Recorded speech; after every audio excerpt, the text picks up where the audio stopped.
नागपूर मुंबई समृद्धी महामार्गामधील इगतपुरी ते आमणे या चौथ्या आणि अखेरच्या टप्प्यामधील महामार्गाचं काम 99% पूर्ण झालंय। या महामार्गामधील अखेरच्या टप्प्यात असलेला 8 किलोमीटर अंतराचा बोगदा हा या चौथ्या टप्प्याचं मुख्य आकर्षण ठरणार आहे। यामुळे 12 किलोमीटरच्या कसारा घाटाची गरजच उरणार नाहीये। तसंच हे अंतर अवघं 8 मिनिटांमध्ये कापलं जाणार आहे। सर्वात आव्हानात्मक असणारा हा बोगदा आहे तरी कसा पाहूयात।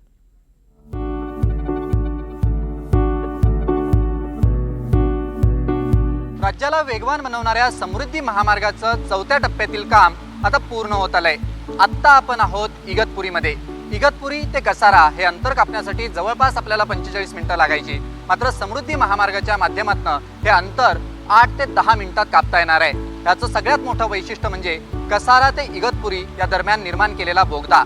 हा बोगदा नेमका कसा आहे, या बोगद्याची नेमकी वैशिष्ट्य काय आहेत आणि या बोगद्यामुळे अपघाती क्षेत्रांपासून कसा बचाव होणार आहे हे आता आपण पाहणार आहोत। आणि याच कसारा ते इगतपुरी या बोगद्यातून आपण प्रवास करणार आहोत।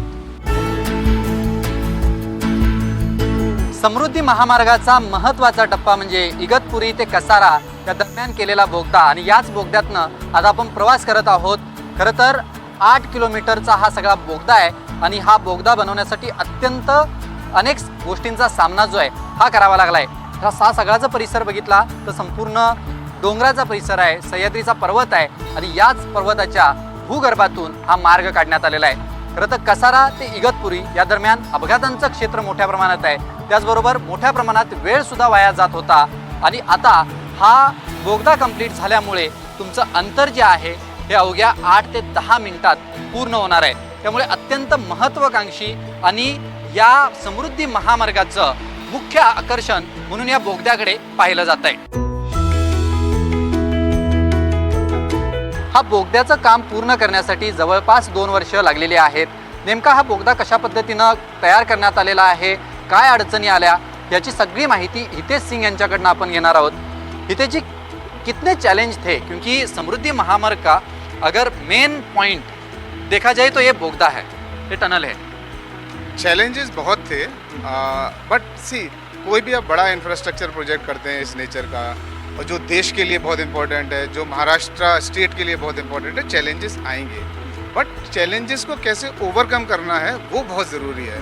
वो हमने बहुत अच्छे से किया और उसमें हमारे क्लाइंट का बहुत योगदान रहा, लोकल जो पब्लिक थी उनका बहुत योगदान रहा, लोकल कॉरपोरेशंस थे उनका बहुत योगदान रहा। तो सबने मिल के चैलेंजेस को ओवरकम किया।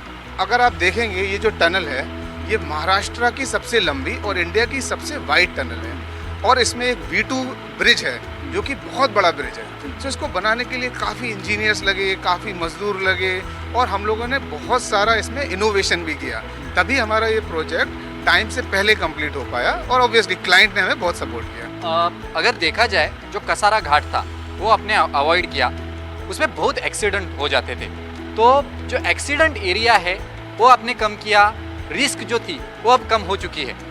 जी बिल्कुल ठीक है, और इसीलिए रिस्क और एक्सीडेंट तो कम हुए ही हैं।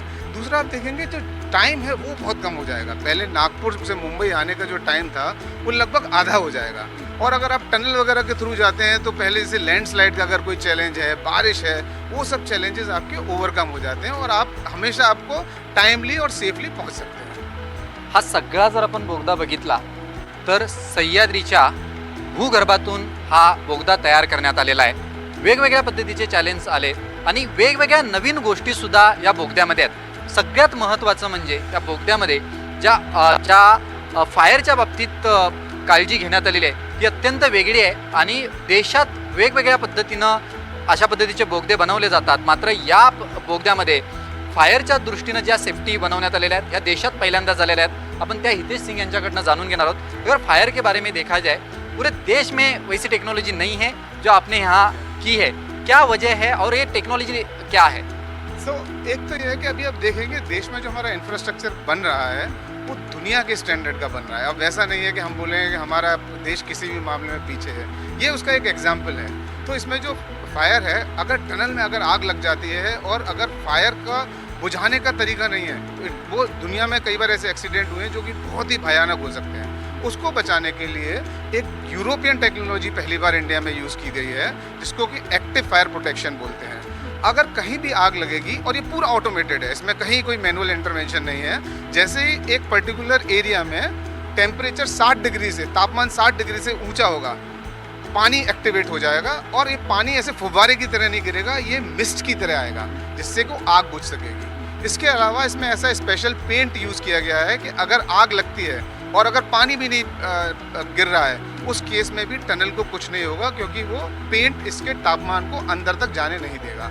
इसी तरह से दोनों साइड में जो दरवाजे लगाए गए हैं क्रॉस पैसेजेस में, वो भी फायर रेजिस्टेंट है। सो बहुत सारे यूनिक चीज़ें हैं, जैसे मैंने बोला सब कुछ ऑटोमेटिक है।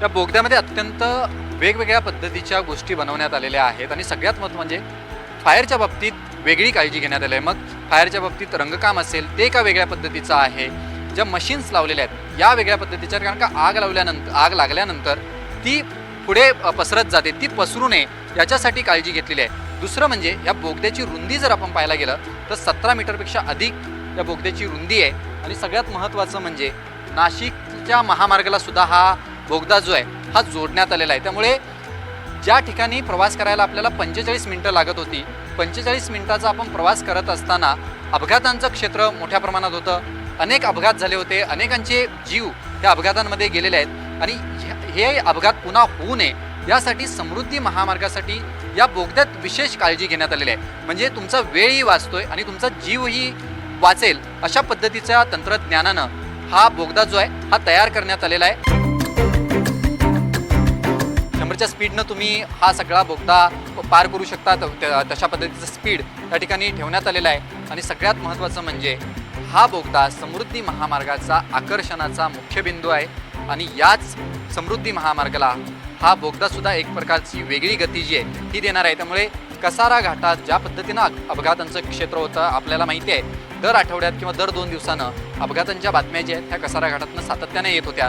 मात्र या बोगद्यामुळे आपण एक अपेक्षा करूया की कुठच्याही प्रकारचे अपघात होणार नाहीत, तशा पद्धतीची काळजीसुद्धा या बोगद्यामध्ये घेतलेल्या जवळपास 17 मीटर रुंदीचा हा सगळा बोगदा आहे आणि 8 किलोमीटरपेक्षा जास्त हा लांबीचा महाराष्ट्रातील सगळ्यात लांब बोगदा बनवण्यात आलेला आहे। त्यामुळे समृद्धी महामार्गाला गतिमान बनवण्यासाठी या बोगद्याचं सुद्धा एक वेगळं महत्त्व अधोरेखित होताना आपल्याला पाहायला मिळतंय। व्हिडिओ जर्नलिस्ट प्रतीक सह विशाल पाटील, NDTV मराठी, कसारा।